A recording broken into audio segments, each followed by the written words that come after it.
back to my channel. It is Drew here from Lone Fox, and today I have a video talking all about small apartments. And I personally am one that is very, very well nursed with small apartments because I have lived in multiple small apartments. I actually did have one big apartment, so I can't say I lived in them my whole life. But I have been living in the Los Angeles area for about 6.5 years now, which is kind of a long time.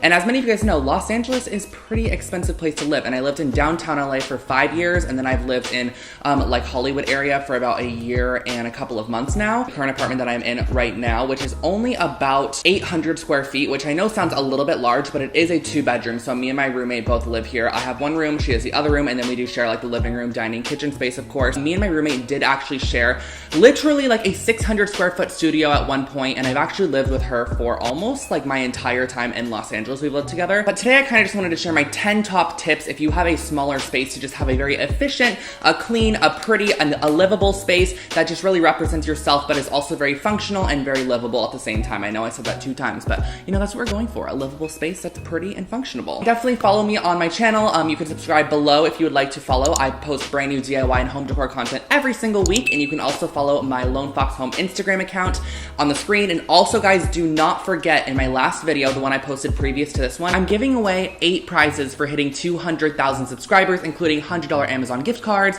custom DIY projects, a lot of really fun stuff. So if you have not seen that video yet, I'll put a card somewhere up on the screen above for you guys, and also I will link it in the description box below because you need to take a check at that one. Okay, but enough rambling on. Let's get into these 10 hacks if you have a small space and you want to make it feel bigger, look bigger. Those sound dirty, but let's just get into this.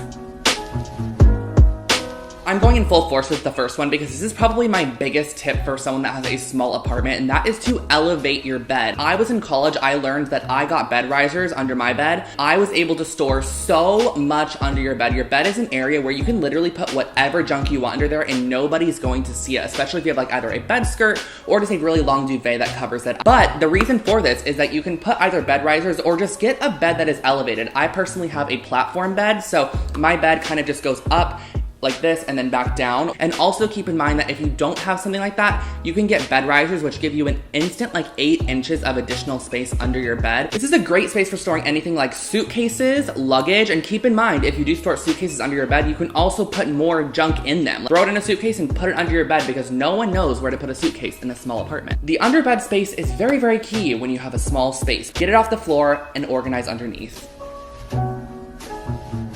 Now what we want to do is build upwards. And what does that mean exactly? That is to use your vertical space to your advantage. So as you can see behind me, I have a really large gallery wall. This isn't very key for every single small apartment, but I do have space for a gallery wall in my personal apartment. First, what that does is when you walk into someone's space, instantly it draws your eye from the floor to the ceiling because there's a lot of stuff to look at, and it makes your apartment just appear a lot bigger. In my own bedroom, I actually have a full IKEA shelving system in front of my bed, and I use this space to my advantage to store a lot of my decorative accessories and a lot of stuff. Now mine exactly isn't super organized or clean. I kind of have a lot more stuff than the typical person would that's living in their space because I don't have a storage room or an office to put all of these additional items in. So I like to keep these for styling purposes. But building upwards definitely maximizes the amount that you can put on your walls. You can have organizational systems on your walls, wall shelves to hold additional things like books, decor, knickknacks, bits and bobs, whatever you want to put on those. Think about how you can use the space above your TV. What can you put up there? What can you use the space above the door for? What can you use the space above your kitchen cabinets for? There's lots of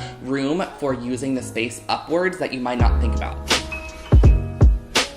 When you're out purchasing furniture, if you do have furniture, try to think about getting more lighter toned furniture as opposed to darker furniture, because what that does in the space is it instantly brightens it up and actually bounces color and reflects it off of furniture pieces that are brighter from the actual daylight, and then it kind of bounces off the wall and it gives you a whole little bright environment. My first apartment with my roommate, we really wanted to maximize the seating area because we always had people over, but it was also very dark, so we actually got 3 white leather couches, which at the time were not the cutest, but on a college budget, those were okay, and they actually added a little bit more life to the apartment and the space, because when you do have darker furniture, it tends to sort of absorb light and make your space look a little bit more dreary and drab if you do not have a lot of natural light to start with. When you're in need for a new couch, think about getting a lighter color as opposed to a darker one if you are in a smaller space situation.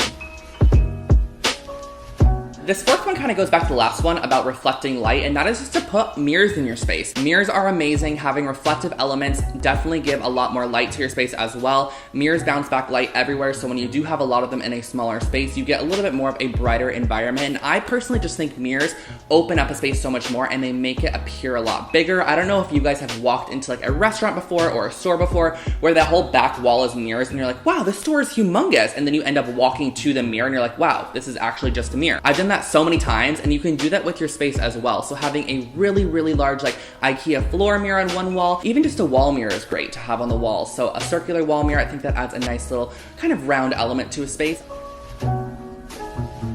Halfway through at number 5, we are talking about keeping your space alive. This is one that not all of us are great at because I personally do not have a green thumb. I actually did keep a fiddle leaf fig alive for 2 years, which I do applaud myself on. I don't have a green thumb, so I do actually have quite a few faux plants, hence this one right here. Plants are your best friend. I think they can definitely just liven up a space instantly. You can see the most dreary little like small living room in the world, but if they have a whole ton of plants in there, and you can have as many plants as you want in your apartment. I just find plants to have a very pleasing effect on myself, and I know a lot of you guys love plants as well, and I think in a smaller space, whether it be your bedroom, your bathroom, bathrooms are a great place for plants, and there are a lot of indoor plants that actually don't need to survive with a lot of light, so you can look into those.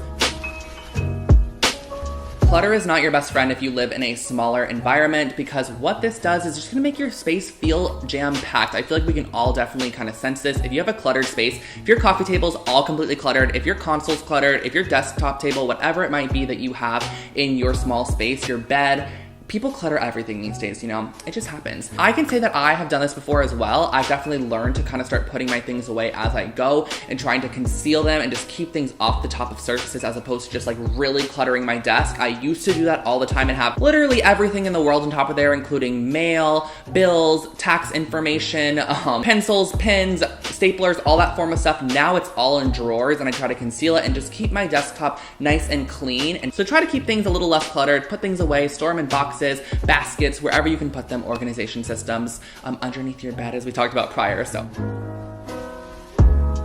Now, sometimes in smaller spaces, especially in like studio apartments, which I've had experience with in the past, it's hard to kind of designate areas to specific things. So when you're in these spaces, I definitely think breaking areas up, either with pieces of furniture or rugs, is a great way to sort of symbolize different areas in your space. So in my living room, I actually have a really large rug because in my space, there is almost sort of a dining room and living room combined. It's just a little bit of a section. So what I did was I actually placed a really large 8x10 rug on the floor, which sort of grounds in the living room space, and it has all the seating areas on top of it and kind of just shows you that this is the living room and then this is the dining room over here where the table is, and I kind of wallpapered that wall to section that off as well. So if you are living with roommates in a smaller apartment, you can section off areas to kind of give yourselves your very own spaces and to design what you like and what you want to be living in and just kind of what makes you feel happy in the end of the day. So this one's just like a little miniature tip, and that is to keep extra seating under your coffee table or under a console, and not even extra seating. You can also keep baskets with like books or blankets or additional storage under consoles or under coffee tables. You can maximize by layering, which I think is definitely amazing in smaller spaces, because if you do have a coffee table, in my personal apartment, I have a coffee table. I actually have 2 additional floor pillows underneath the coffee table and a poof underneath the coffee table. So that just instantly adds 3 more seats around the coffee table. And on top of it, I think it looks really cute having a layered coffee table look. I can even probably add a basket to the other side. Let's say you had a console in the corner by your door when you walked in, or maybe you had a console with your TV on it. If there's a large space underneath it, if there's like a big gap between the legs and the floor, or if it's just like a console that's like a long leg with a tabletop, think about really utilizing that space underneath it and putting baskets or additional storage means underneath those items, just because it's going to give you a little bit more to work with.